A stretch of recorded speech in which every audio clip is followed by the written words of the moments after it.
the Hatha Yoga Pradipika. This is the handbook to Hatha. Okay, this is the oldest existing manual on the science of Hatha Yoga, and still today considered the primary text to teach us the science. And the beauty of this particular translation and commentary, this one that I'm holding in my hand, is very different than other commentaries. And this is why it's very important to choose the proper text, the proper commentator, the person who's doing this analysis, because this person is a Swami, meaning they have spent years and years of practice. It's not just some intellectual understanding. This is a person who has done this science experientially and therefore comes back to comment on the original teaching, because these texts are written in a coded language. Meaning, if you had never done yoga and never had a guru and went and picked up this book and tried to understand what it says, it would be very difficult to understand because there's a lot of symbolism in there. And that is actually to protect the science itself and to protect the people that don't know what the heck they're doing with the book because they don't have a teacher and they start to try to learn from a book rather than a guru and apply these practices to their lives. And if we don't have guidance, because of the power of some of these techniques, we can literally damage ourselves. So this is why the coded language is used throughout a lot of the text in India. Now, we're going to go through some of this, but let me give you an indication what this means. Let's give you an idea of one of those.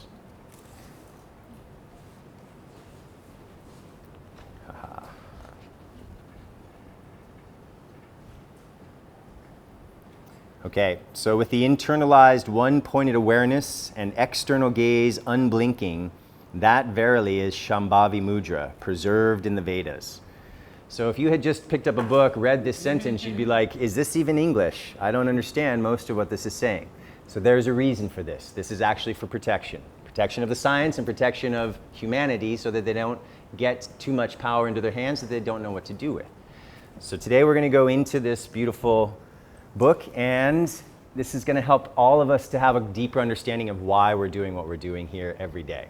So let's take a look. So can we read it? Like, yeah. Would we get it? No, this is why you read it with a commentary, someone who, after each shloka or sentence or phrase, he will actually comment about what the meaning is, or she actually in this case. So this is you're saying that the Swamis are different people that sort of did a translation on top of the original text? You don't have to be a Swami to do a commentary. This person who did this commentary happens to be a Swami. And the reason I mention that is because a Swami has done a lot of practice and then been certified by the FDA that they are Swami-like. Okay. So, Hatha Yoga Pradipika. Pradipika. Swami Swatmarama is the author of the Hatha Yoga Pradipika. It's all a mouthful. Swami Swatmarama is the author of the Hatha Yoga Pradipika. Put that to a beat. Okay. All right. So when we're talking about the Yoga Sutras of Patanjali, this was written a long time ago, but this was just written in the 15th century. That's not so long ago, meaning this is a more modern teaching. Buddha himself said that his teachings will need to be updated for each new age, meaning that as humanity goes through time and evolves, of course our consciousness is changing. So the teachings that were relevant 6,000 years ago to even 2,500 years ago may not be exactly the same relevance today because we are in such a different society. Well, what does Pradipika mean? Light or illuminate. So this is the light on Hatha Yoga. And if you've heard of Iyengar's most famous book on yoga, what is it called? Light on Yoga. So he took this idea from the Hatha Yoga Pradipika. And this is a system that is a preparation. Okay? In and of itself, it can take you very far. But it is also a preparation for the deeper practices of, and we'll get to all of the lists of which they are, but especially for meditation and other forms of yoga. As I said, this is the oldest surviving manual, and the other two main texts of Hatha Yoga are considered the primary texts, and there are many, many, but the three primary texts, according to my teachers and other people that I have studied with and read from, the Garanda Samhita, the Shiva Samhita, and the Hatha Yoga Pradipika. These are the three main texts on Hatha Yoga. So, you as a yoga teacher, get this book and read it from cover to cover. This will illuminate so much more than we were even able to cover here in this course. And it takes time, and it's heavy, and it's full of incredible information. And this has been with me for a long time. It's got all my pages marked and underlined, and this is something that is really one of my most valued possessions, actually. I read the Yoga Sutra several times, and I have a copy, but I don't hold it dear to my heart like I do this because of what it shares about the science of yoga. So, check out the Garanda Samhita and the Shiva Samhita as well. Now, each one of these has a different number of techniques in it, but they all come to the same conclusion about what Hatha Yoga is really about. I don't know what I did to my PowerPoint presentation, but I have to hit this 30 times. There it is. Okay. So literally, this is the idea that this was the information given to humanity when Lord Shiva is the... Okay. Let me make a distinction here. There's a difference between yoga and Hinduism, yes? In yoga, we talk about Shiva and Shakti. Shiva is the masculine consciousness, Shakti is the feminine energy, and they are always together. Except our duality is what separates them, our mind that works with light and dark, the dualism. Now, Shiva and Shakti of yoga is different than the Shiva of Hinduism. So let's say Hinduism here. So this is considered the masculine consciousness. In Hinduism, Shiva is considered one of the three parts of the deity, the Godhead. So there's Shiva, Brahma, and Vishnu. Now let's hope I remember this correctly. Brahma is the creator, Vishnu is the preserver, meaning Brahma puts the universe into creation, starts the whole process. Vishnu is responsible for preserving and maintaining the universe. And Shiva is often called the destroyer. He's responsible for destruction. Without Shiva, without destruction, without death, there is no rebirth. So all of these three parts are part of what we call the three parts of God. Now, in English, we could make this a very easy way to remember. Brahma is the creator. We say God is the generator. A generator is somebody who generates something or creates something. O could be the organizer, just as the Vishnu is the preserver and D is the destroyer. So this is just a little bit of wordplay to show you that all of this is contained in different philosophies. It's not just about yoga. So I want you to understand that there is a big difference between yoga and Hinduism. Does this make sense? Good. Okay. Now,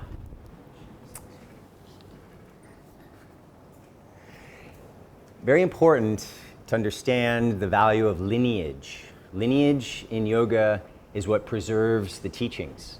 So in the original science, which master was your guru had a very important part in which direction you went on your yoga path, because every master had their own way of teaching, their own way of transmitting this information. Well, Swami Swatmaramba was the disciple of Guru Goraknath, and Goraknath is considered the Maha Yogi. We keep seeing this word again now. Maha means great, okay? Now, Goraknath was considered the student of Matsyendra, the original yogi who took his lessons directly from Shiva. So we have Shiva, Matsyendra, Goraknath, and then the author of this text, Swami Swatmarama. So just within 4 disciples, you see he's coming from the source of the science, which is Lord Shiva. Now the beauty of the symbolism that comes out of this tradition is that Matsyendra, the original yogi, had been swallowed by a great fish. And as he was in the belly of this great fish that was swimming along a river, that fish swam very close to Lord Shiva. And Parvati, who is considered the consort or partner, the girlfriend, let's say in modern terms, of Shiva, asked Shiva, please share the science of Hatha Yoga with me. So as he was telling the story about all of the science of Hatha Yoga to Parvati, Matsyendra was in the belly of the fish next to the couple talking about the science. So Matsyendra secretly overheard this and brought it to humanity. Now this is symbolic, perhaps it's real, we don't know, I wasn't there. But have you heard of Ardha Matsyendrasana? The spinal twist? Yes, you have. Shake your head yes, every day. Ardha Matsyendrasana, okay? That's the spinal twist. This is the half Matsyendra pose. The full Matsyendra pose I can't do, I don't think Kosta can do it either, but it's when you go into the full lotus, twist this up, and then go into a spinal twist. I'm not there, and that's okay. Maybe Craig, right? Maybe Craig. Craig probably can do it. Can you do it? No. Okay. Okay. So, let's go to the next slide. All right. Oops. So the Hatha Yoga Pradipika contains 4 chapters. The Yoga Sutras also contains 4 chapters. Remember the Yoga Sutras because I'd like to do a comparison and contrast with that teaching. The original, or the first 2 yamas and niyamas out of the Ashtanga 8 limbs is really about morals and ethics. In this variation of the teaching on yoga, there is absolutely nothing about morals and ethics. So that you can see already, this is a very big discrepancy or difference between these 2 teachings. Well, in this Hatha Yoga Pradipika, we have a chapter on asana, and that contains detailed information on the names of asanas, how to perform them, and what kind of diet. Remember, food is so important in yoga. What kind of diet will enhance the benefits of your practice? Next chapter is on pranayama. It explains the various breathing techniques and their health benefits. This chapter also talks about the practice of shat karma, and that's something we're going to go into a little bit more today. Shat karma is the system of purification techniques. Yesterday we talked about Shanka Prakshalana, where you drink the salt water until it flushes out through your intestines. That is one of the Shat Karma system, the system of purification. So the 6 purification techniques that cleanse the body and are essential to preparing for yoga practice. Next chapter is mudras and bandhas. This explains the mudras or gestures and the bandhas or locks, which you all know now, that aid in awakening Kundalini power. So really the ultimate goal of Hatha Yoga, it's not about flexibility. It's not even about strength. It's about awakening Kundalini energy, sending it through the central channel, and then experiencing higher states of consciousness. The other things like strength and flexibility are helpful to have the ability to do these powerful energetic techniques, but they are not the goal. Samadhi describes the techniques. This chapter describes the techniques that lead to enlightenment and eternal bliss. Now, as I said, there are no yamas and niyamas. Why? Let's look into why. This is an important question to understand. To practice yama, niyama, discipline, and self-control, you already need a certain quality of your mind. If you start trying to practice discipline of your mind and of your body, and you don't already have that level of consciousness, you can create a lot of tension, a lot of stress, because you're saying, I want to be pure, I want to be a yogi, I want to be vegetarian, I want to stop drinking coffee, I want to stop smoking cigarettes, I want to stop drinking beer, and yet the next day you go out and do all of that again because it's your habit and it's part of your personality.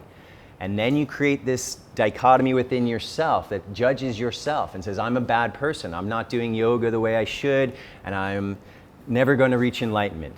Well, this master who came much later said, okay, let's not worry about the mind right now. Let's focus on the body first, because that's much easier to access than trying to control the mind. So you must prepare yourself to practice self-discipline and self-control, or you can create more mental problems.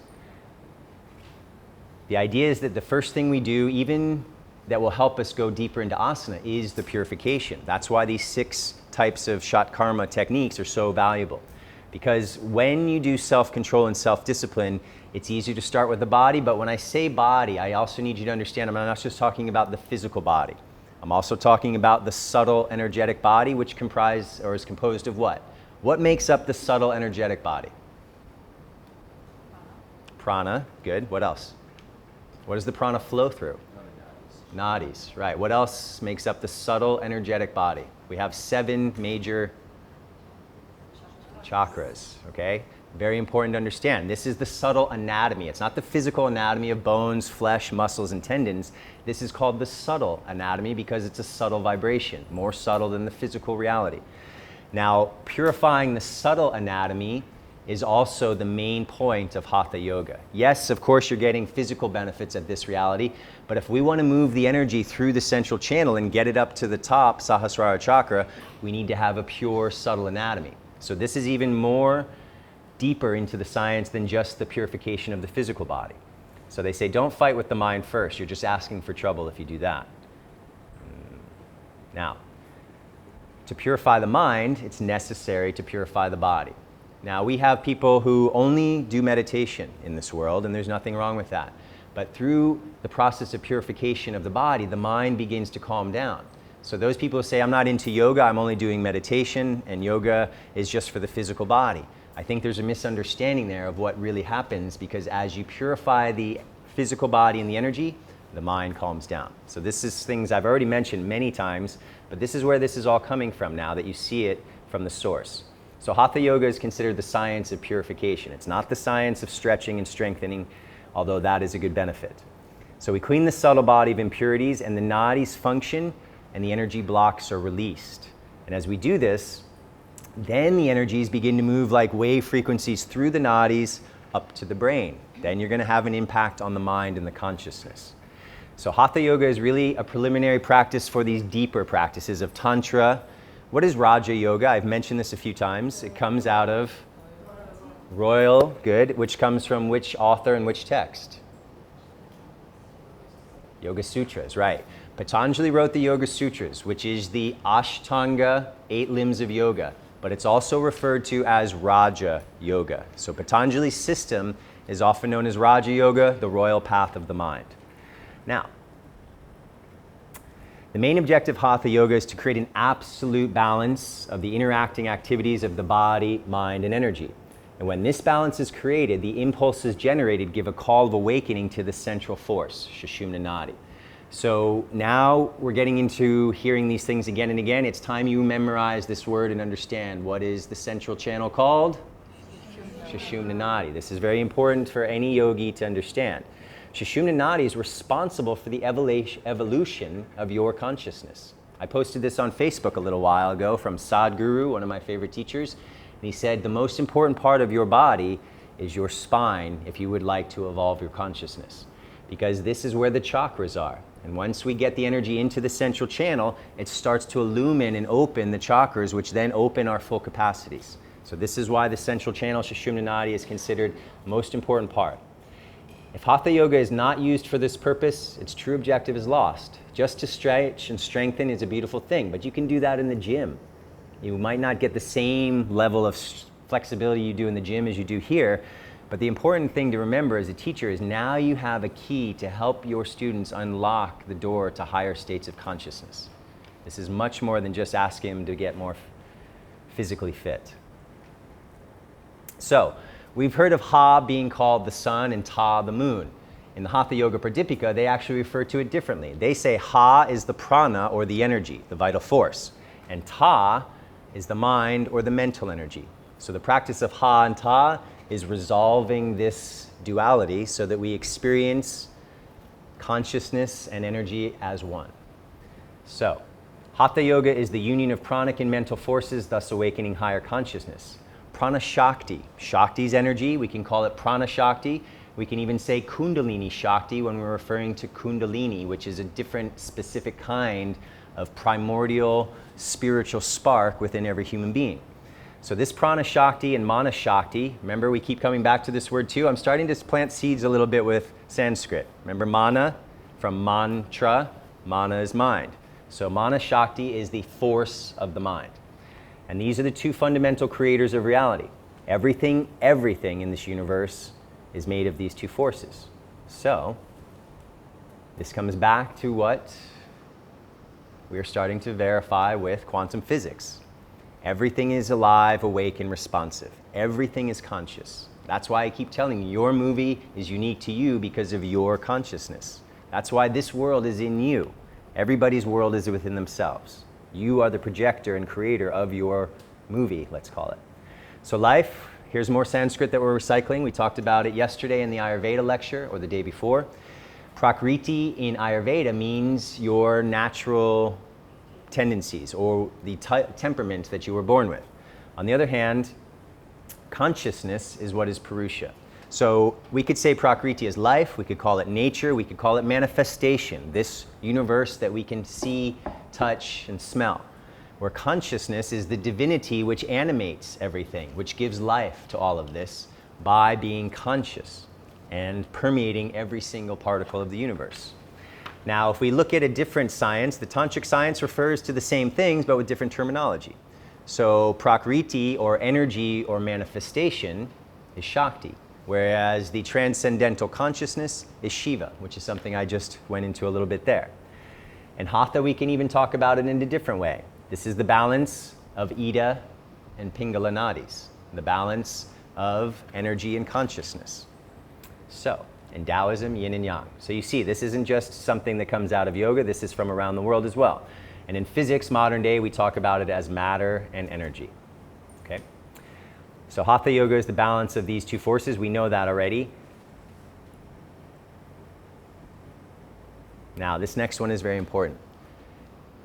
Because we see things in duality, we start to dissect things. And science has taught us to create categories and to separate into different compartments. And this is good to understand some of the physical processes of the universe. But to understand the deeper meaning, we actually have to let go of all of that division and separation and come back to union. So yoga is literally the deleting of a lot of the programs that we're getting every day that tells us to believe you are a body, believe you are an ego, and believe that you are separate from the rest of this universe. So this is a process of going back to the union. Now, according to these teachings, therefore, if everything is one, the body, the mind, and the spirit are not three. Your spirit is manifesting your mind, is manifesting your body. Therefore, they are all actually different vibrational frequencies of the same source we could call as spirit. So the basis of this body, according to yoga, is divine. And what we're doing through this process literally is transmuting the physical elements of the body into non-physical. But if we look at this sentence, it sounds like we're making a transformation, a change. But we're not actually changing this. What we're changing is our perception of this, because this already is energy. It already is vibrating. But we perceive it as something physical and solid, and a separation between this and something external to me. So all we're doing through this process of purification of the mind is starting to perceive the fact that all of this is one. So you're not changing your body, you're just seeing the body in a different way, seeing it as pure energy.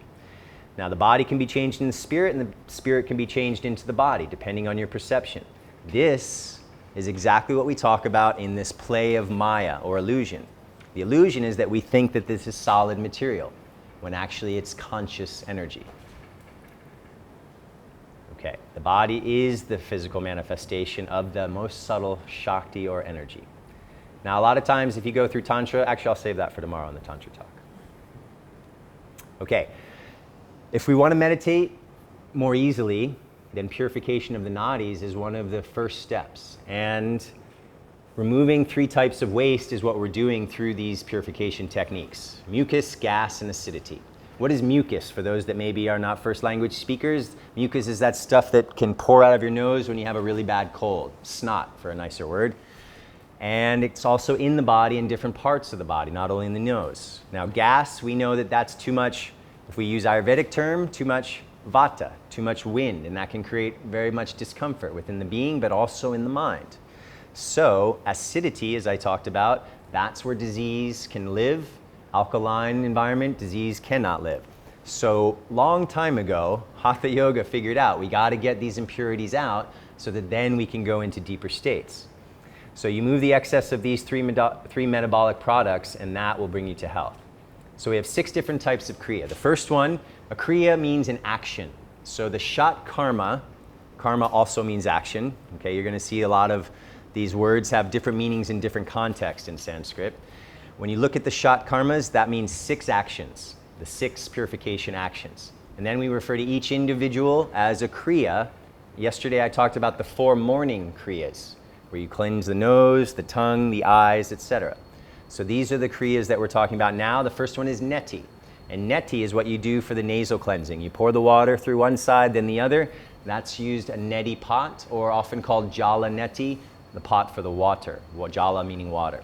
So using the neti pot is considered one of the most important things you can do for purification. Out of all these techniques that are possible, Swatmarama, the enlightened master, said you should put water through your nose every day. It's not just Jason sitting up here telling you, yeah, it feels nice and you'll wake up right away. This is an enlightened master that you can believe. And when he tells you that this is going to be a very big benefit on your process of trying to go into deeper states of consciousness. Next one is Dauti, and this one's pretty intense. There are different ways and different variations of these techniques, but this one takes a cloth. We could say it's a flat strip of cloth about this wide and about as long as it needs to be so that you can swallow the cloth down into your belly while holding on to one end. You take it into your belly, then you do Nali Kriya. You spin your belly around so that the cloth hits all the parts of the stomach and draws out any toxins that need to be taken out. Then you take it back out and you wash it, and if you want, use it again. But that's the idea, okay? You want to use this swallow. I have never done this technique. I've done a lot of techniques. I have not done this one. I'm afraid of this one and another one that's coming up. Not necessarily. No, that's not part of the technique anyway. To be honest, so why does it, how are you sure that it actually cleans up? It's like just putting a drop into your stomach and... It's absorbing, because it's cotton, you know, you're going to use a pure cloth, a natural fiber. And those claws, those natural fibers are porous, meaning that they have the ability to attract things that are external to them and hold them in the pores or the holes within that material. So this porous material that gets into the body then attracts things, holds them in, and then you pull it back out, okay? Good news is there's other ways to purify the belly, okay? You might not like this one either, but it's a different one. So that's Dao Ti, and there's different ways to do Dao Ti, but I'm just going to highlight some of the main ones for now. Next one's also pretty hardcore, and this is another one I haven't done. In the original teachings, what you are to do is go to the Ganga, Ma Ganga, the mother of all rivers in this planet, and take a reed and cut it down to about, you know, a few inches. A reed is a thing that grows by the side of the river that's hollow on the inside, so it's like a straw that you could drink water through. So you take a reed, you cut it down, you get some sort of lubricant like ghee, the favorite lubricant in India. You lubricate one side and slip it in to the bottom, go into the river, and then suck water in, let it cleanse your intestines, then push it back out. I haven't done this, okay? So I don't know how that goes, but I'm sure it feels pretty good.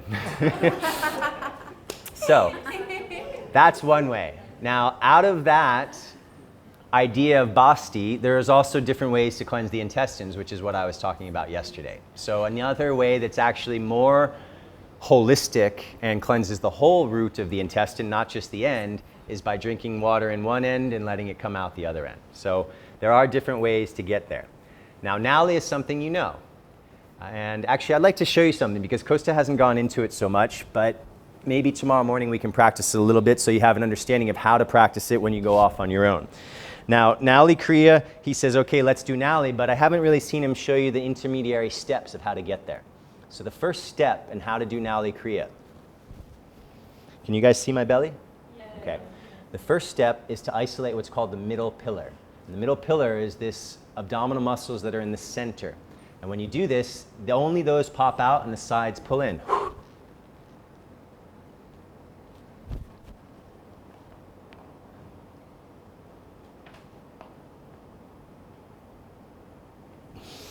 So you can see just the middle pillar is moving and the sides are contracted.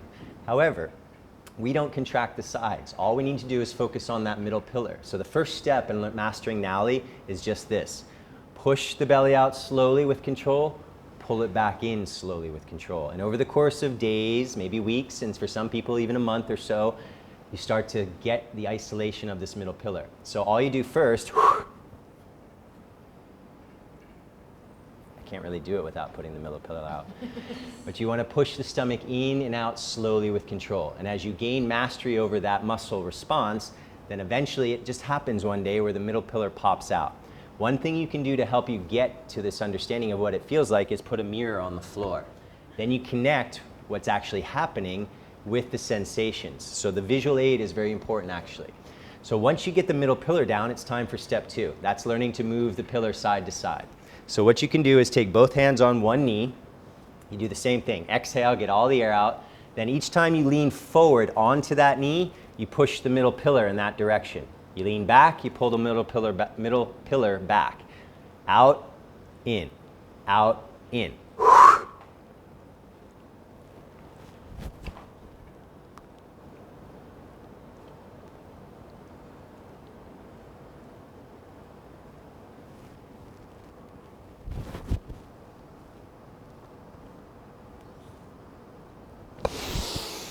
So you start to learn how to move it side to side. Once you get that, then this whole idea of spinning it becomes easy because now you learned how to control the movement of the pillar. So in order to get to the third stage of the rotation of the middle pillar, it helps to do these first two first, and then you can get to that next level, okay? So we'll try it tomorrow morning in class, give you a few moments to get into it, and then if you have any questions, I can clarify. I can say that this is one of my daily practices because of how powerful the purification is, but also because it does help to create a very strong heat in the Manipura chakra, which is important for sublimation, get that energy rising. So Nali Kriya, very powerful technique, and I really encourage you guys to keep trying it. And some people, like I said, it does take up to a few months. Just do a little each day, try a little each day, and if you're having trouble isolating the middle pillar, work on your boat pose so that this gets stronger, and then you can try it on your back where you lay down. And here you can see if I just lift my head, I get the middle pillar already. So you start to feel what it is that you want to isolate. So all you need to do is lay on your back, lift your head, and you can feel with your fingers what needs to be isolated and what needs to be pulled in. But actually, I never focus on pulling anything in. All I do is focus on the middle pillar. Okay? What exactly do you call that middle pillar other than middle? Mahyadma, and I forget the second word in Sanskrit, but it's in here. It'll be easy to find. I can get that for you. It's muscles, yeah. It's behind the muscles, just moving, getting massaged. Everything is getting massaged. Okay, I saw a few hands up there. Fred. How many minutes each morning? I like to do 15 rounds. So very often we only do 5 or 6, which is pretty shallow in terms of how cleansing it is. So I like to do anywhere from, my one teacher I had said do at least 12. That's when you start to really get the effects, but better if you can do 15, 20, up to 50. Now, if people have specific ailments or illnesses in their abdominal cavity with any of the organs, one of the yoga therapy techniques that we teach is how to do Uddiyana Bandha and eventually Nali Kriya if they're a little more advanced, because this will start to massage all the organs and purify. So what I do then is I try to do 15 rotations to one side, then 15 to the other side. Okay, let me show you what it looks like last time. So another teacher I had said after you do your rotations to one side, then the other side, you want to have balance, obviously, same number on both sides, then do the middle pillar again the same number of times. And this will give you a much stronger effect.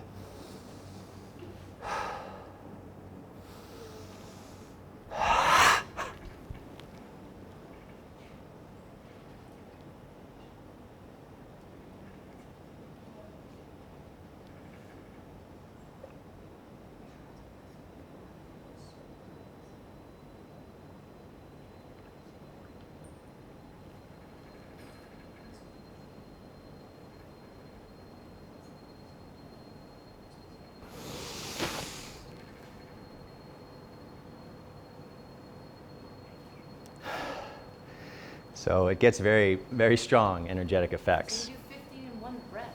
Yeah. Okay. Oh,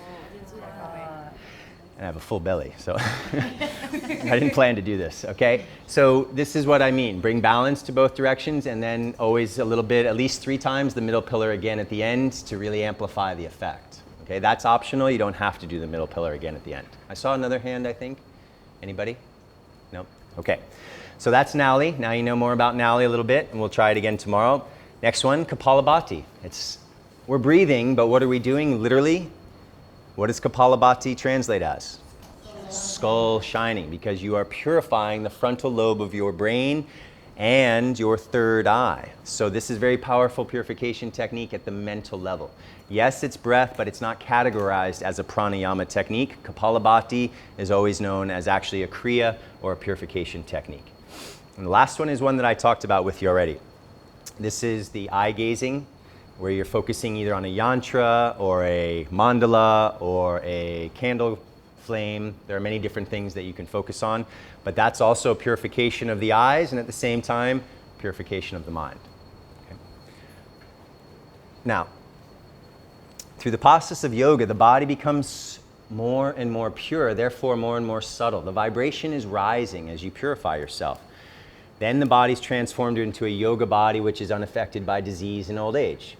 We all know the yogis who look much younger than their numerical age compared to the rest of the population. We all know the yogis that look healthier and more vibrant than the people that are not doing yoga. Not that we're better people than them, but you can tell the effects just by looking at people, and you can see the radiance in their eyes and in their skin, their complexion, and this has to do with the level of purity. Now, there's a lot of stories out of India about yogis who live well into their 200, 300, and even longer years old, because when you purify the body, then the toxins aren't taking you down, they're not killing you. So unless the physical molecules are transformed, there's no point in even talking about compassion or unity. So where Patanjali starts out with the yamas and niyamas and said, first focus on your behavior. This is primary and the number one order of business. This is a very different understanding. First purify, then the mind will start to get a little better, slowly, slowly. So the physical body can be transformed into solid energy. Again, it's not really being transformed, it's just our perception. Nadi literally is translated as flow, okay? We've translated as energetic channels. Yes, that's what it means, or that's what it signifies, but the literal translation is flow, the flow of energy through the system.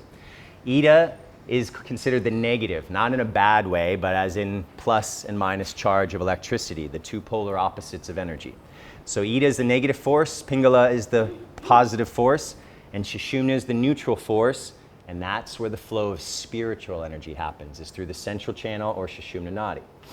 Now the union of all three of these forces happens here at the third eye. This is the first stage of enlightenment. When your consciousness comes here, you're still existing at the level of duality. You still have Ida and Pingala. You still have Ha and Ta. Once you get your Kundalini to rise, the energy to move through the chakras and come to the third eye, the final step is from the third eye to the crown, and they say that this is by the grace of God. Okay, we as human beings, as yogis, can do our practice and do all that we can to elevate ourselves, but the final decision, we could say, or the final invitation to come back to Source doesn't come from our will. It doesn't come from your ego. I'm doing yoga, so I'm going to get enlightened. Well, that will only take you so far, according to these teachings. Your effort will take you this high, and to go the final step, it's by the grace of the divine calling you home.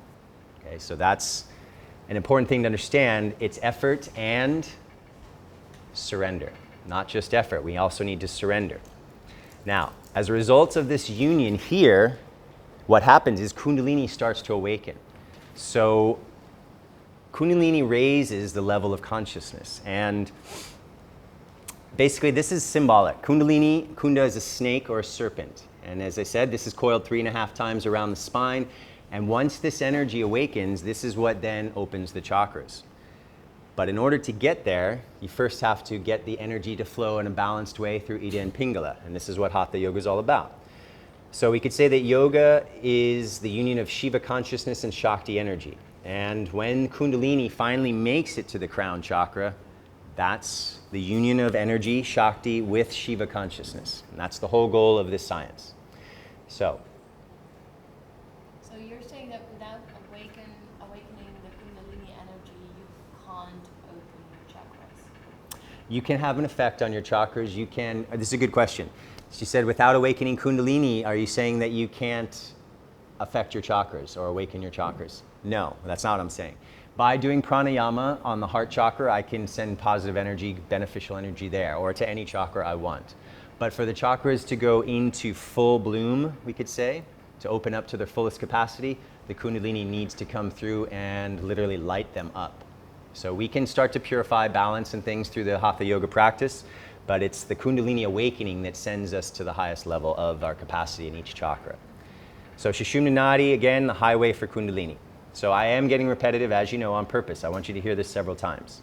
So awakening the chakras now, we're going a little bit backwards. Awakening the chakras has to happen first before you can worry about Sushumna Nadi.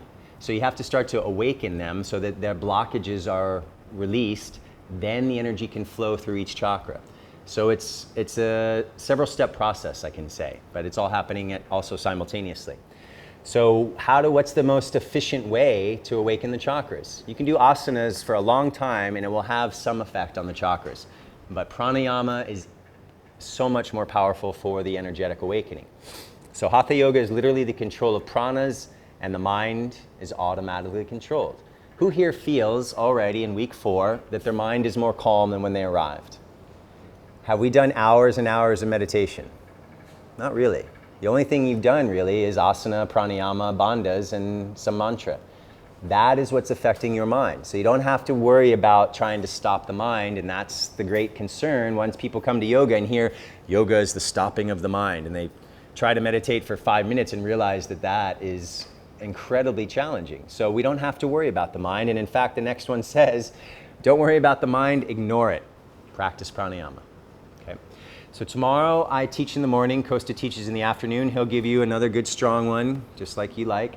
And I, in the morning, will give you a warm-up and then a long pranayama practice. I want you to experience a lot tomorrow, and then the next day when I teach in the afternoon, I'll give you an even longer pranayama practice. So I want you to experience what it's like to do an hour of breathing, an hour and something more of breathing with bandhas.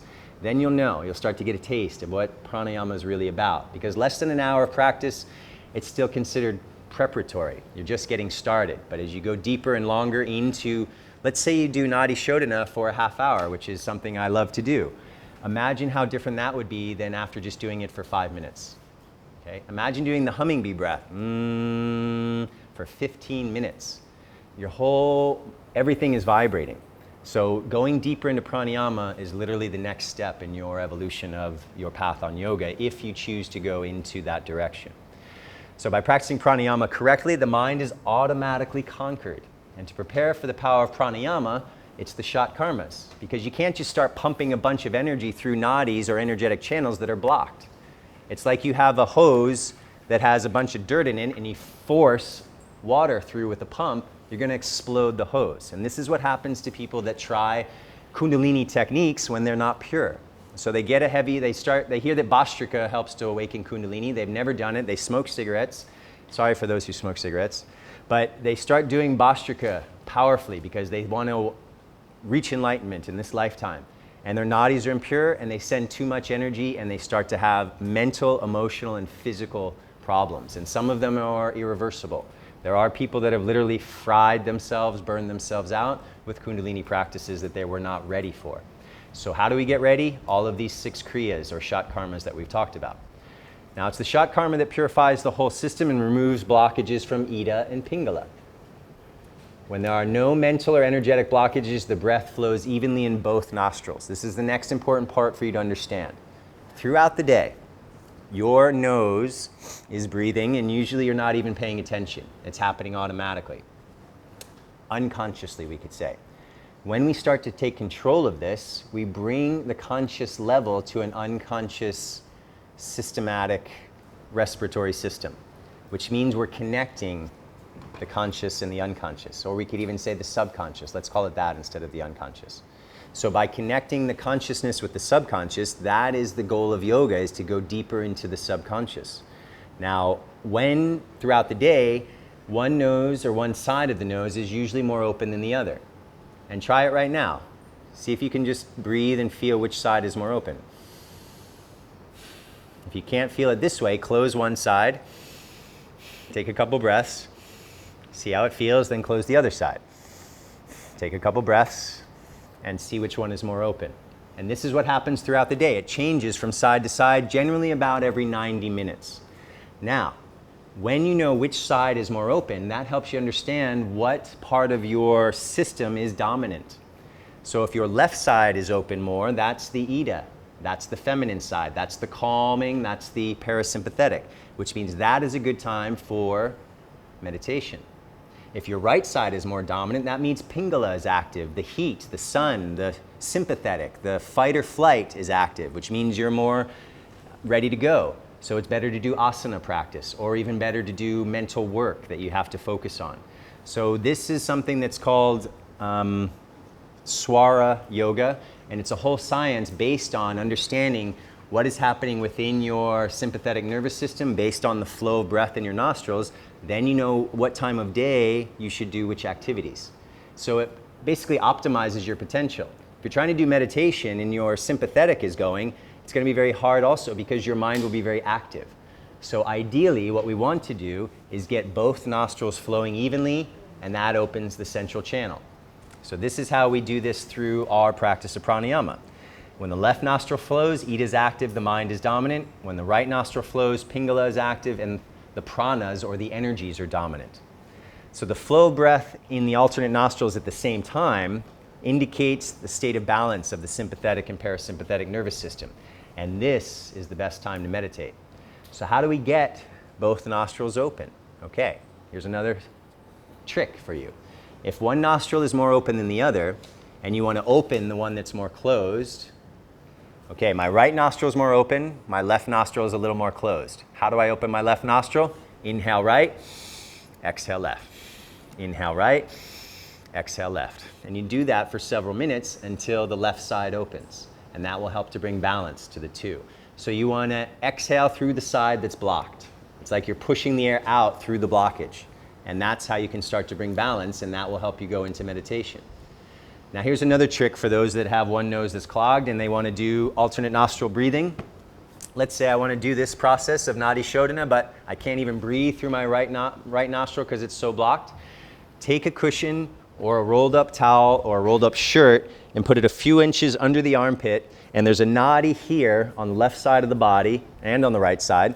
You do it on the opposite side that's blocked. If my right nostril is blocked, I put something under the left armpit, and the pressure on the nadi that is connected to my right nostril will open it. So for those of you that are having problems with pranayama, alternate nostril breathing, because one nostril is blocked, put something with a little pressure that's thick enough to create a certain pressure on the opposite side. Right nostril's blocked, put the cushion under the left armpit. Yeah? Okay, these are little tricks to help you. So, now, if Ida is flowing and you are practicing meditation, like I said, you'll go to sleep. If Pingala is flowing and you're trying to meditate, you'll think too much. So when both nostrils are flowing, this is when Sushumna Nadi is flowing, and this is when meditation happens easily.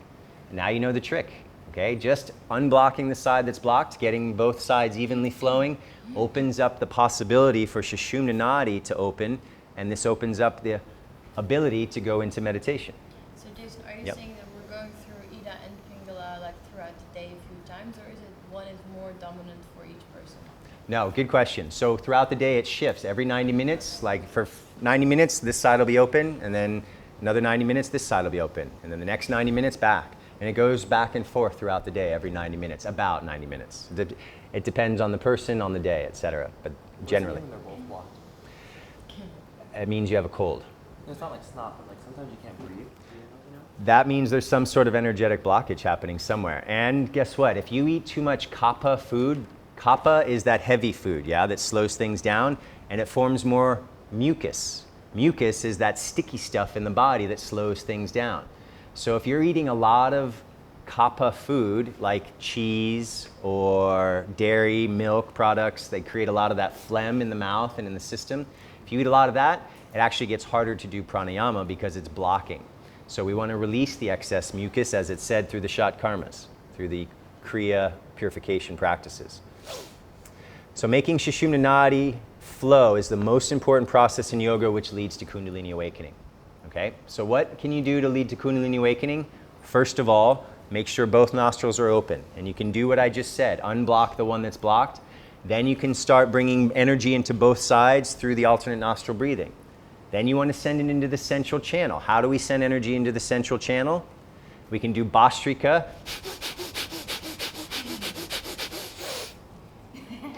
Lock it all in, and that sends it into the central channel. So these bandhas are the key to sending energy into the central channel. Did you understand that? The bandhas are the key to sending energy into the central channel. But first, you have to do these other steps. You got to purify through the purification techniques, and you got to get Ida Nadi and Pingala Nadi flowing evenly. Then you can start to work with Sushumna. And for some of this will take years, because we have so many toxins in our body. It took me years. It didn't happen the first month I did yoga. It didn't happen the first few years I did yoga. I had been a very naughty boy for a very long time, and I put very many bad things into my body, and it took me a long time to get the residual effects out. Years and years of hardcore pranayama practice, bandhas, and after a few years, now I get to a place where I'm starting to feel the effects that these texts are talking about. I can feel the kundalini, I can feel the chakras, etc. But I want to let you know it's not the immediate McDonald's gratification, okay? This isn't fast food yoga. This is the big natural picture of life moving slowly, naturally, and unfolding according to the rhythms of the universe, not according to your own ego demands. So please, if you feel discouraged any time in yoga because you're not as flexible as somebody else, or you can't do chaturanga as long as Kosta, or you can't do as much pranayama as the person next to you, it's a lifelong journey, okay? Day by day, step by step, you get to this place through consistent effort. That's the key. What is the key to evolution? According to this system? Practice. Practice, practice, practice. You have to practice for anything to happen. Okay? If you just sit there and think about it, not much is going to change. You got to do your practice. This is what makes all of this reality. Otherwise, it's just philosophy. Okay? Now, when the pranic energy is awakened through pranayama, it's circulated into what we could consider the unenlightened parts of our brain. Remember we said, at best, 30% of your brain is actually being used. What the heck's going on with the other 70%? It hasn't even been turned on. So pranayama is what lights up the other parts of your brain. That and kundalini will do the final job, take you to the highest consciousness. So this inner light is illumined and you are reborn into a new dimension of existence and a new area of experience. Look, I'm not an enlightened master, but I can guarantee that me compared to 18 years ago is a very different being. Now you could say 18 years, that would probably be a different being for any human who went through an 18-year process of living. But the things that are happening in my life, the way that I feel about myself and the way that I perceive the world around me is much different than it was 18 years ago. And the people that I grew up with that aren't doing yoga, that I go home to in New York City and the areas surrounding, we don't have much to talk about anymore because I can't relate to their perception of reality, and they certainly can't relate to mine. I went home throughout my 30s with hair down to here, a big beard, no shoes, and people said, "What happened, Jason?" Literally, you know. They still have a hard time understanding, but at age 44, when they're not doing so healthy and I come home all happy and energized, they start asking me, "What are you doing? You know, what's your secret?" And now, after 10 years of making fun of me, they're saying, "Okay, what's going on? I'd like for you to share some of that." So once you've decided to step into another dimension of consciousness, once you've made a decision that this is a priority in your life, then you have to get ready to sacrifice some of those things which are detrimental to the practice of pranayama and hatha yoga, like the things we've talked about. Okay, I'm not here to say you're a bad person if you're still doing anything that's not beneficial for you. We all have addictions, we all have habits, we all have limitations. But this is the process of starting to prioritize your life, and if this becomes the top priority, becoming the most amazing you that you were born to be, then we'll start to let go of the things that are keeping us from reaching that full potential. And it's not so hard, you know, like I was a cigarette smoker even for several years. I didn't force myself to stop smoking, but after a few months of pranayama, I'm like, well, this is just not helpful. I can do something much easier if I let go of this habit.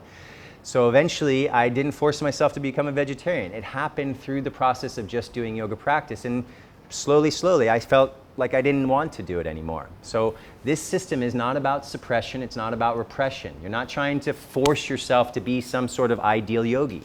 Just do your practice and transformation is guaranteed. But don't expect miracles, expect things to flow with the rhythm of nature. In nature, things move slowly, yet everything is accomplished.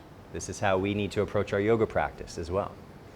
So, remember, the practices of Hatha Yoga, Asana, and Pranayama are for the development of the quality of human consciousness, not just the mind or body. Philosophy is intellectual. Like I said, you can sit there and think about all these beautiful techniques all day long. They're not going to do anything unless you practice them, because you can never reach the point of evolution through your mind. You reach it as you transcend the mind. It's the mind that's the barrier. It's actually the obstacle. That monkey mind can be your greatest tool or your greatest enemy. Let's turn it into our greatest tool through these practices. Hatha Yoga helps you transcend the limitations of the intellect because you are working on prana and you're not worrying about the mind. You go right beyond this whole structure and just go straight to the energy. If preparation is adequate, there will be no need to learn meditation. If you get everything balanced, guess what?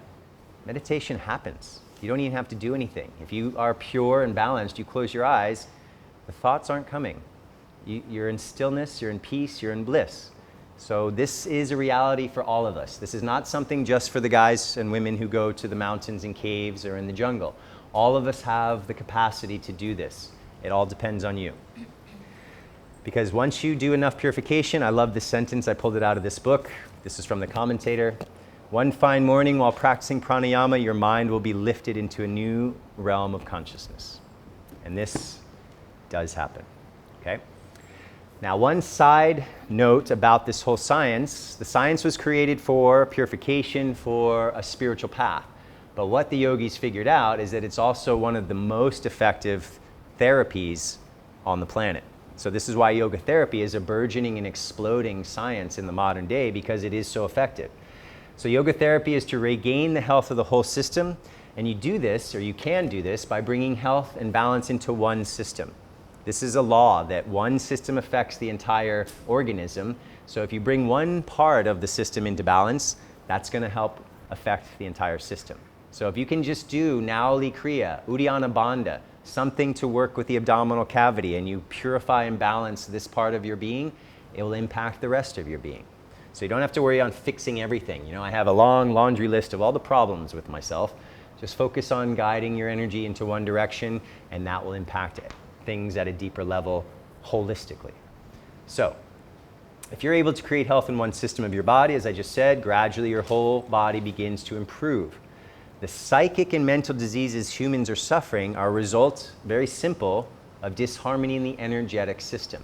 So if we can balance the energy, then we can also alleviate a lot of these modern day illnesses like stress-related diseases and hypertension, heart disease, all of these things that relate to our high level of anxiety and stress in the modern world. So if you do your pranayama, alternate nostril breathing, do you feel calmer in the mind? I want you to understand, you don't have to do 2 hours of yoga every morning to benefit. You can do 5 minutes. If you do 5 minutes of pranayama, you feel better in 5 minutes. So don't worry that, oh, I don't have a time in my busy schedule. That is BS completely. You have 5 minutes to breathe.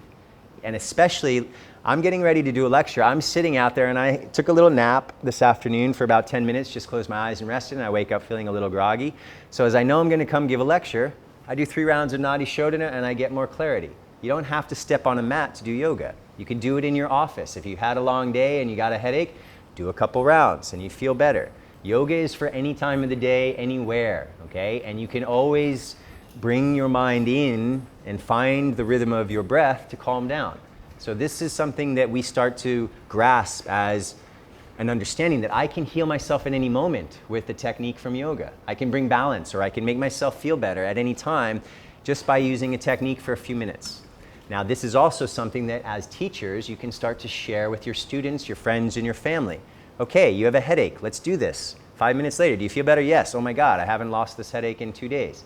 Simply sharing some of these therapeutic aspects of yoga can make a big impact on the quality of life of your students, friends, and family. So you don't have to teach a yoga class to be a yoga teacher. You can share this information with anybody in your life, and you're going to start to help them feel better. This is an important thing to remember. Maybe some of you will never step on the mat again as a teacher, but you're all yogis now. Okay? You all understand the science. You now all have the ability to help others with the science. Okay? Asanas and pranayama are the first steps in gaining control over the total structure of the brain and mind, which are the controlling system that allows you to direct every aspect of your life. Okay? So this is it. It's very direct science. Inside every sick person, and this also comes out of this commentary, there is a spiritual being. And whether we talk about it or not, a lot of the illnesses or stress comes from a lack of connection to higher meaning in our lives. And so this feeling that we don't have depth or fulfillment often comes from what we could call spiritual crisis, or this feeling that we don't understand why we're here, the meaning of our lives, what's our purpose. Well, by going into a spiritual path and starting to look within to find your answers, this is guiding you back to wholeness. Because according to these teachings, I'm not here to convince you, you know, but we are spiritual beings in a body. We have a body, but we are a spiritual being experiencing life through the body. It's not that we are a physical body and have some sort of spiritual aspect to us. We are the soul that is continuing through these journeys time after time. So when a person comes to you for help, of course you can teach them how to fix their physical problems.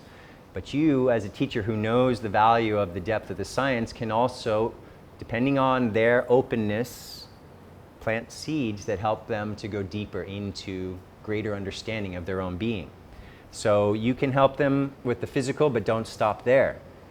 Take them further into the spiritual domain of life. And again, you don't even have to say the word spiritual. You don't have to talk about Shiva and Shakti and Prakriti and Purusha, because most people will run out the door because it's a totally foreign language and you're in a cult and you're trying to convert me and I don't want to drink the Kool-Aid. So what you can do is talk about reducing headaches. You can talk about having better sleep. You can talk about being more effective and productive at work. You can talk about how you can deepen your intimacy with your family and friends and relationships. So communicate with people, teach them the yoga science in the language that fits them, not in your language. I've said this before, but this is a really important point, because I made the mistake when I was a beginner. Oh man, you got to hear all about Shiva and Shakti, and their eyes crossed and said, I don't know who this hippie is, but I'm out of here. Okay, so to improve the mental health and personality and the personality and psychology must change, okay? This is the transformation that happens. You don't have to spend millions of dollars on a couch talking to a psychologist who's napping behind you, pretending to take notes. You can literally do the process yourself, which means you are now empowered to take charge of your life. That's all we ask for, is to be in control of our own destiny. This is the science of controlling your destiny, okay? Yoga Sutra is very good science, very effective, and we now in this modern day, we have access to all the teachings. What are we doing with them? We are integrating them into the next stage of the process of the science of evolution. Yoga is a continually awake, alive, and transforming science. It's not something that was written 6,000 years ago or even 500 years ago, and that's it. As we evolve, the yoga science evolves with us. Now, a very easy, short representation of the Hatha Yoga Pradipika can be found at this website, but it's also has some language in there that might be challenging to understand, but it's very quick, so you can get an overview of the whole Hatha Yoga Pradipika in a few minutes by checking out the information on this page. So, any questions?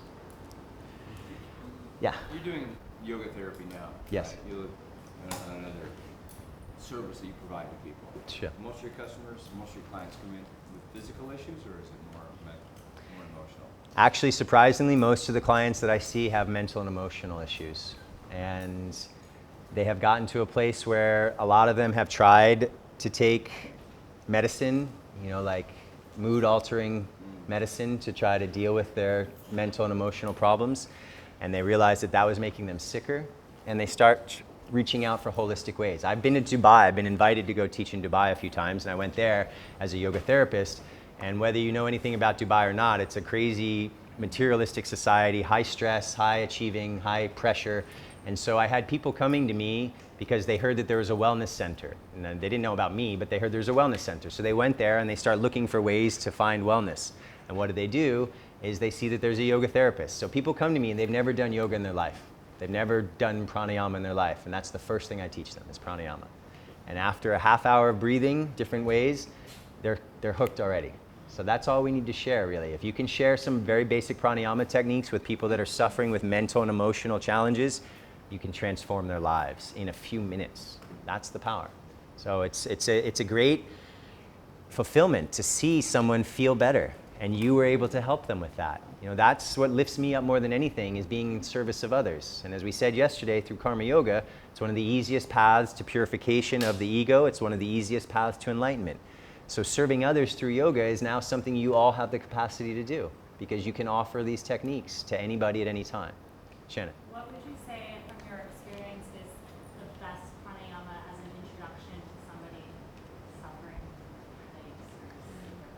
What I always start with first to teach somebody how to breathe is full yogic breath. They got to learn how to breathe into the belly. Most people have stress, so they're only up here. And they're never getting the energy they need. So first teach them full belly breathing, then include the thoracic, the chest, and then you break it down. First 1, 2, 3, then all 3 together. Then you can go into the other techniques. We got to teach them to breathe first. And as soon as they start breathing deeply, a few breaths, you feel better. That's why they say when you're stressed, what do? Take 10 deep breaths. It's pranayama. Calms everything down. Good. I saw another hand. Yes, Kaylee. So we talked about how important the spine is. So Yep. for somebody that's been in a car accident and has hurt their spine, or maybe somebody that's paralyzed, like, are they still able to have the same benefits? That Absolutely. Absolutely. Because guess what? When you injure the physical body, you do not damage the energy body. The matrix stays there. That's why people who lose a limb still have ghost sensations, because they still have an energetic body there, and the sensations are coming from the prana body. And therefore, when someone breaks their spine, God forbid, you can have them do visualization and pranayama through the spine, and it will start to bring healing and energy into that central channel, but also manifesting health at the physical level as well. Maybe it won't fix broken bones, but it will keep the energy flowing, and that will provide health. Okay? Yes, Daniela. For your question, I can share my experience. Before coming here, I was a little bit afraid because I have an injury on my shoulder, and now it's so much better. I feel I'm stronger. Yeah, there are some poses that maybe can hurt a little bit, but in my day by day, it doesn't hurt anymore. So I think it actually. The more prana you pump into your system with pranayama, the stronger you get. The more resilient you get, the stronger your immune system is. So the more that you breathe, it's not just about physical health, it's about resiliency. It's about the ability to fight off disease. So pranayama is also a preventative medicine, and it helps us to stay strong, which will help us to avoid falling into those things that attack us when we're weak, the illnesses and the disease, the germs, etc. Yeah. How long is the yoga therapy teaching? Well, now with the Yoga Alliance has made some new guidelines, and there was a lot of people doing a weekend yoga therapy course and then professing to be a yoga therapist, and they really have a very limited information. And there were people actually getting some negative effects from these untrained teachers. They were trying to do great, but they weren't ready for the business. And you know how challenging it is to know about the physical body. It's a lifelong study. So now what I did was a 3-month yoga therapy course, but what you can do is that's just the first step. To become a yoga therapist, which I'm not a yoga therapist by the Yoga Alliance qualifications, you need to do many, many hours. Like, I'm not sure, I'd have to look at the website again, but I think 1,000 hours of practical work before you can actually start to become certified. So they've brought the attention to the fact that this needs to be a deeper understanding so that there's no problems being caused. Okay? What do you do in yoga therapy more than pranayama? So yoga therapy, you learn how to address the physical body, of course, but you also very much, at least in the course I did, was there a big emphasis on Ayurveda, on learning how to balance the doshas. Because once you bring balance to the doshas, that brings the balance to the whole system. It's by balancing the energy. Remember, doshas are a form of energy.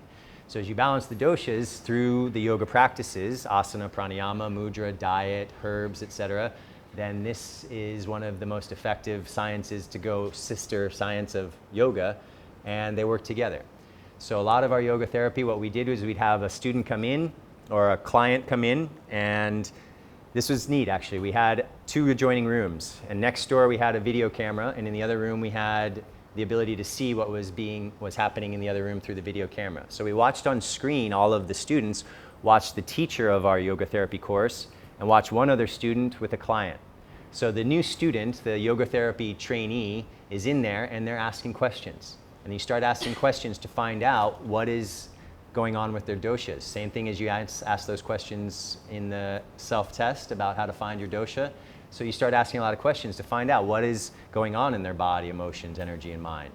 And we are on the other side watching this. So after you go through this question, and the questionnaire takes about an hour, literally a long time, then the client goes away and comes back a few days later, and the teacher and the student have designed a program for the particular client based on their needs. So we give them practices, dietary recommendations, meditation, etc., pranayama. And then the student or the client goes off, does the practice with the teacher, and then they do it a few more times alone. And then next week they come back, and once again they sit in the room and they go and they talk about their experience. So what we're doing is a process of analyzing what the client needs, creating a program for them, guiding them through the program, then allowing them to come back and ask questions about how the program is going and if they need any It means that it clarification. touches upon all the same aspects of yoga actually That this is. Yeah. No. So in order to do a yoga therapy course, most yoga therapy training centers require you to have already done a 200-hour yoga training, so you have this foundation. Not talking about the training, but just the Information. therapy itself. So basically, in a way, yes, but deeper into how to heal. Okay. So this, we focus on energy, we focus on consciousness. I haven't really talked much about how to heal your liver or work with migraine headaches, but that's what we're going into. Now it's as a therapy rather than as a spiritual path. Okay? Long-winded answer to give you that. I was Yeah. wondering, how do you know you are doing the right pranayama because of a headache or pain in your stomach or what else? Well, this is a good question. How do you know which the right pranayama is? Well, think about the effects. Yeah. If I'm doing and pumping a bunch of energy up here and I already have a headache, Yeah, that's that could make it worse. Has anybody had a headache, tried pranayama, and it made it worse? This is possible if you do the wrong pranayama. So you're always safe for calming and balancing with this. Always. Full yogic breath. so begin. Always safe with this. So start with the full yogic breath, move to the alternate nostril breathing, and the last one that I would recommend for people with other issues is the humming bee breath. So soothing, so calming. So basically the ones that are firing you up, like Kapalabhati, they're creating more heat, that can create more of an agitation. So we want to have soothing and cooling breathing practices at that time. Okay. Any other questions? Okay. Do we have time? Sure, let's do it. I had said to Alethea that I'm going to guide you through one more eye-gazing experience. So we're going to do this together in a slightly different way than she has done it. And this way you get to see another perspective of how to do these practices. So what I'd like to share with you is just a little bit of understanding about the practice of eye-gazing. In the tantric science, this is more than just looking into someone's eyes. As always, there's more depth to all of these techniques. So what we're actually doing in the process of eye-gazing is what's called, and I'll write it down for you.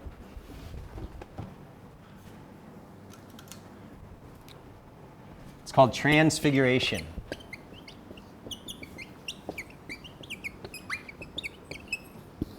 Transfiguration means literally, trans is going across or going beyond, like a transatlantic flight. You're going over the Atlantic, you're crossing, you're going beyond. Transfiguration is going beyond the figure that you normally perceive. So when we look into someone's eyes, we have the ability to see more than just the physical body.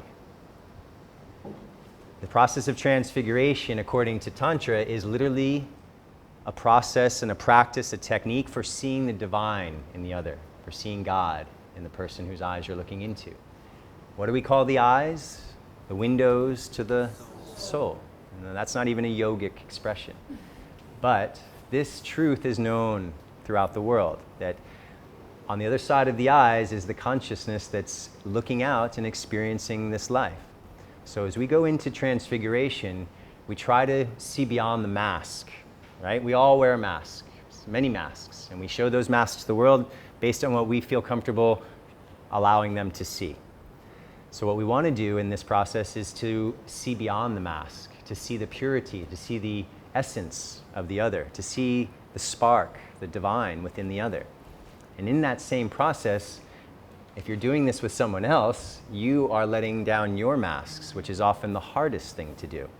So it's a process of becoming very open and very vulnerable. And if you've done this, which you have, you've already had this experience because you did it with one person for several minutes, yes? Okay.